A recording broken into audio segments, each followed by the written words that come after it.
Hola, buen día. El día de hoy les voy a exponer sobre la probabilidad y estadística. Soy la alumna Jenny Valeria Alcalde Hernández de la UPBM. Soy estudiante de Ingeniería en Biotecnología de la maestra. Este es un trabajo de la maestra Elvira Olalde Soto. Y bien, empezando con la presentación, vamos a empezar por los conceptos básicos de qué es probabilidad. Y bueno, la probabilidad es la posibilidad de que ocurra algún evento. Es la medida que es posible que ocurra algún evento. Por ejemplo, lanzar un dado es la probabilidad de que caiga solo águila. También esta mide la frecuencia con la que se obtiene un resultado. Nos ayuda a entender qué tan probable es que ocurra o suceda algo. La probabilidad nos permite tomar decisiones informadas. También preside resultados basados en la incertidumbre de los eventos. Es la cuantificación del grado de la interfaz de la probabilidad. También esta cuantificación se expresa en cantidades numéricas y son mayores o iguales a 0 y menores o iguales a 1. Bien, eso es el concepto de probabilidad. Ahora tenemos lo que es estadística. La estadística se recolecta, organiza, analiza e interpreta datos numéricos. También es una ciencia que recopila datos y los analiza con el fin de obtener explicaciones y predicciones. Utiliza las herramientas de las matemáticas, pero no es una rama de ellas. Nos permite resumir grandes cantidades de información en medidas más manejables, como porcentajes, gráficos, etc. Bien, también tenemos lo que son las variables. Tenemos variables cuantitativas, que estas son las que se miden, y cualitativas, que son las que no se miden. De cuantitativas tenemos lo que son las discretas, tenemos la concreta también, y de cualitativas tenemos la nominal y la ordinal. Las cualitativas se expresan en una cualidad, ya sea en una característica de atributo que solo se pueden clasificar o categorizar mediante el conteo. Por ejemplo, el sexo, el estado civil, el grupo, etc. Las variables cuantitativas, estas son numéricas, son variables que se expresan numéricamente, son susceptibles de medirse. Por ejemplo, el número de hijos, número de peso, de talla, edad, etc. Tenemos también lo que es la tabla de frecuencia. Esta es esencial para sacar nuestros datos, para graficarlos y ocupar lo que son las gráficas de barras, de la de pastel, etc. Gracias a la tabla de frecuencia se organiza y resume la información sobre la distribución de datos. La frecuencia es la suma de los datos. La frecuencia relativa se calcula dividiendo la frecuencia entre el total de los valores. Toda la suma de los datos que se obtienen de la frecuencia relativa debe de ser igual a 1. Tenemos lo que son los grados, que se calcula de la frecuencia relativa por los 360 grados. Tenemos los grados acumulados, que se suma cada uno de los grados y se ponen en la tabla.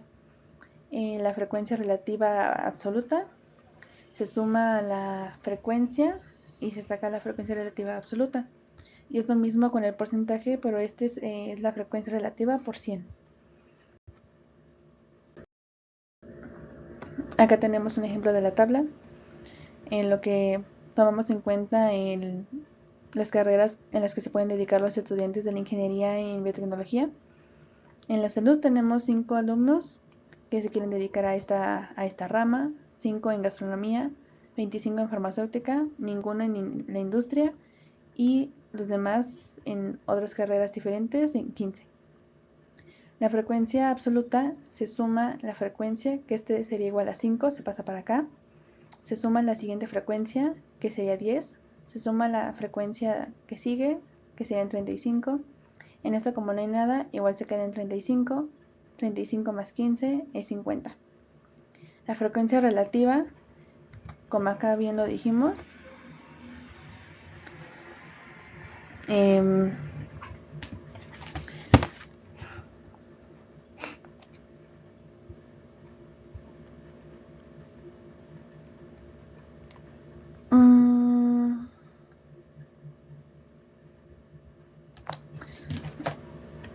Bueno, después tenemos lo que es la frecuencia relativa, que es lo que se multiplica. Tenemos la frecuencia relativa absoluta, que es cuando pasamos, se suma la frecuencia relativa, pasa tal cual acá, se suma este valor con este y se obtiene esto, tal cual en la frecuencia y la frecuencia absoluta. Del porcentaje es la frecuencia relativa por 100. Entonces es frecuencia relativa por 100, se obtiene el porcentaje. Y así con todos estos datos, y de igual manera se suman de este lado. Para obtener los grados, lo que se hace es frecuencia relativa por 360, lo que sería esta de aquí por 360, y se obtiene esto. La suma de estos debe de dar 360, lo que tenemos acá. Bien, ahora en nuestra tabla también podemos calcular K. La K la necesitamos para calcular el AI, que es el dato mayor menos el dato menor sobre la K. La K se calcula que sería 1 más 3.322 del logaritmo de n. N es el número total de la población. Tenemos el dato mayor menos el dato menor sobre la K. Ahora, para calcular los límites inferior y superior, lo que se hace es el dato obtenido del AI, lo sumamos al límite inferior, y de ahí se van acomodando en la tabla. Tenemos lo que es la marca de clase. La marca de clase se obtiene sumando ambos límites y dividiéndolos entre 2. Por ejemplo, aquí tenemos el límite inferior, se le suma el resultado de AI que obtuvimos, lo que sería esto. Después a este se le suma otra vez el AI, que es esto. Y este de acá, simplemente lo que se hace es recorrerse hacia acá. Después lo que tenemos acá es la siguiente suma de igual del AI, lo que se obtiene 1.285. Se vuelve a sumar y se obtiene 1.714. Como podrán ver, los valores lo que hacen es recorrerse. En esta tabla de aquí se recorren, en la acá se recorre para acá y así sucesivamente. La marca de clase se obtiene sumando estos dos, el límite inferior y el límite superior. Por ejemplo, en el primero sería 0.215. La frecuencia absoluta y toda esta parte de acá arriba es lo que ya expliqué antes. Y las clases, estas se obtienen dependiendo tus límites. Si tu dato mayor es 3, entonces tu clase se va a quedar hasta el número 7. Si tu límite superior es de, no sé, un 8, entonces tendrías que seguir con las clases hasta que te dé en el límite superior el número 8.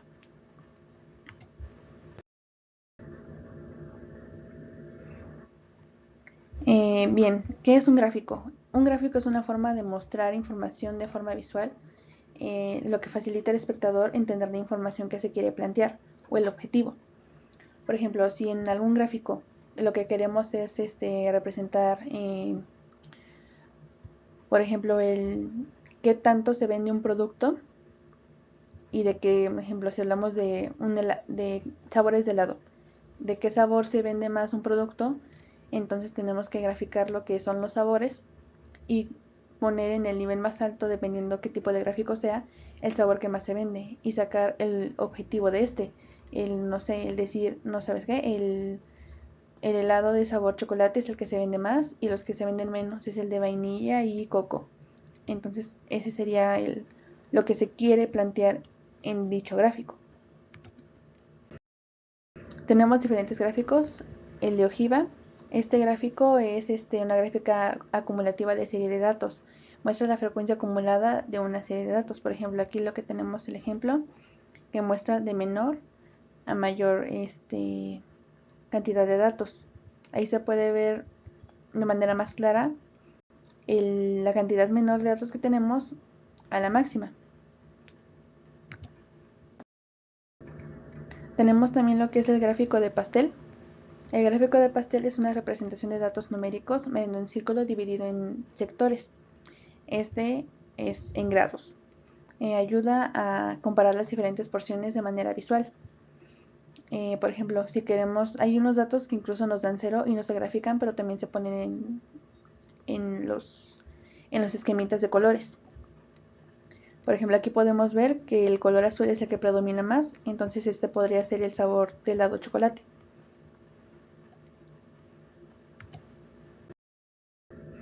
También tenemos como un ejemplo de gráfico el polígono de frecuencia. Se ocupan los datos de la gráfica, la tabulación que les mostré de la frecuencia, y los datos no se acomodan de menor a mayor como lo fue con el otro gráfico.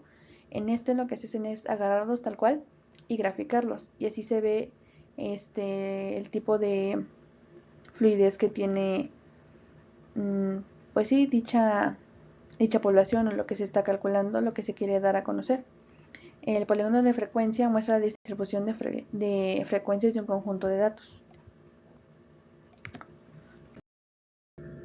Tenemos también lo que es el histograma, muchos lo conocen como el de barras.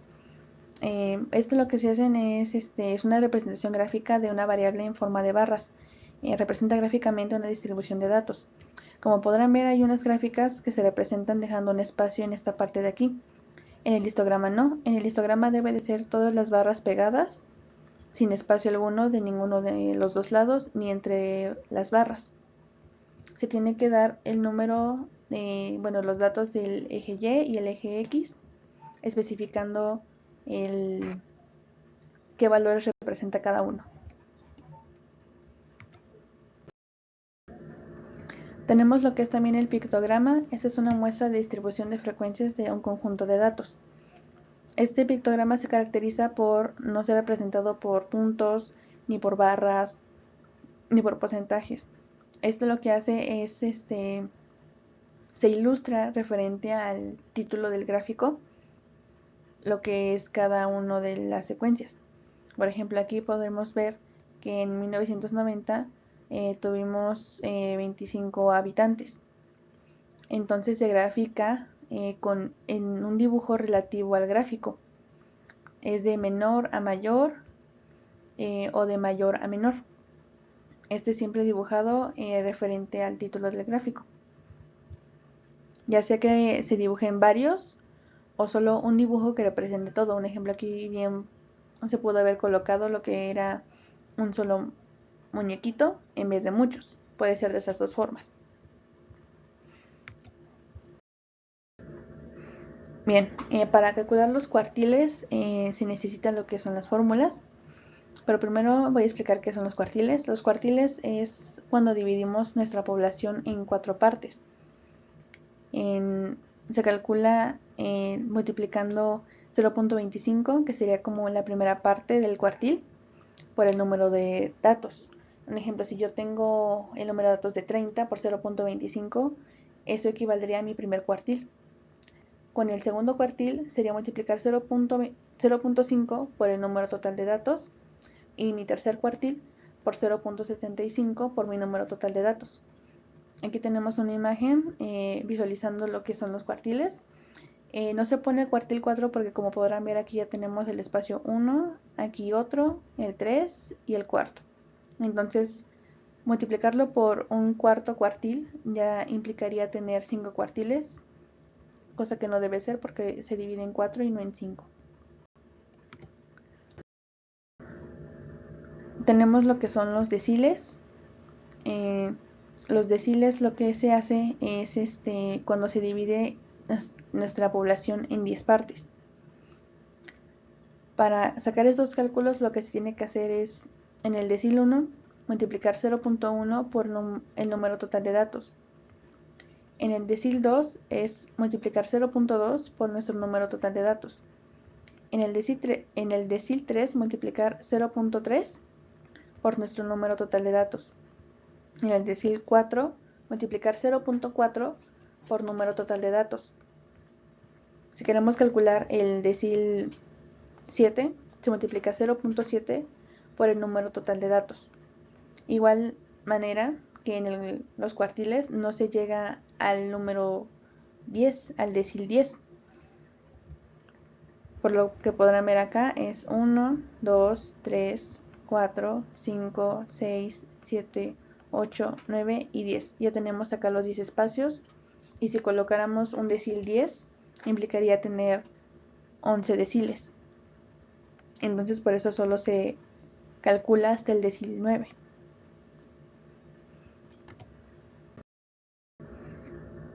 Y también tenemos lo que son los percentiles. Los percentiles los tenemos del 1 al 100. Pero en este caso, si tomamos en cuenta los deciles y los cuartiles, ya habremos calculado algunos de los datos y no tendremos que volverlos a calcular para los percentiles.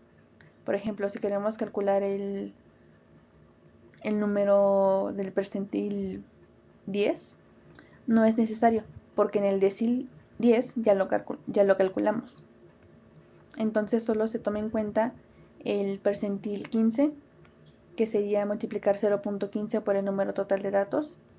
El percentil 35, que es multiplicar 0.35 por el número total de datos. El percentil 65, que es multiplicar 0.65 por el número total de datos. Y el percentil 85, que es multiplicar 0.85 por el número total de datos.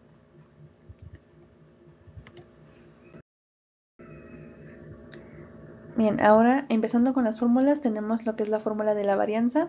Esta es una medida de dispersión de dicha variable respecto a la medida a una medida. La varianza tiene como valor mínimo 0 y como máximo el 100. Entonces, bien, aquí tenemos la fórmula.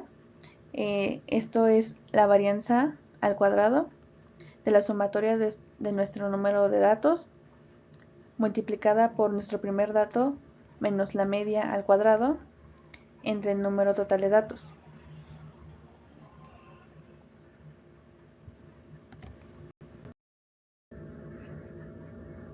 También tenemos lo que es la desviación estándar. La desviación estándar se simboliza con este de aquí que estoy señalando, que es igual a la raíz de la varianza al cuadrado. Esto sería la sumatoria del número total de datos multiplicada por nuestro primer dato menos la media. Esto se hace con todos los datos, al igual que con la varianza. Se multiplica lo que es nuestro primer dato, menos la media al cuadrado. Después, nuestro segundo dato, menos la media al cuadrado. Nuestro tercer dato, menos la media al cuadrado. Y así hasta que acabemos con todos nuestros datos. Si tenemos 60 datos, hay que multiplicar cada uno de esos datos, así como lo tenemos aquí, nuestra sumatoria, que sería hasta nuestro número 60 de datos, menos la media al cuadrado sobre nuestro número total de datos. Después de que calculemos la desviación estándar, lo que tenemos es que se va a agarrar la varianza y se va a sacar la raíz, que sería el valor obtenido de la varianza al cuadrado. Y bueno, aquí tenemos lo que es la simbología. La n es el número total de datos, la m es la media y xi es el número de datos.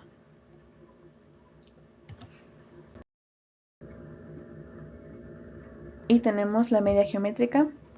La media geométrica es la raíz de nuestro primer dato por el segundo dato, por el tercer dato, hasta que terminemos con todos los datos, o sea, hasta nuestro dato n. Después de que multiplicamos todos nuestros datos uno por uno, para quitar la raíz lo que hacemos es pasarlo todo entre paréntesis de 1 sobre n, o sea, 1 sobre nuestro número total de datos. Y así es como obtenemos la media geométrica. La media geométrica es una medida de posición central de la estadística descriptiva. La media geométrica es un conjunto de datos estadísticos que es igual a la raíz de n encima, que es lo que les comenté aquí, de 1 sobre n, número total de datos, del producto de todos los valores.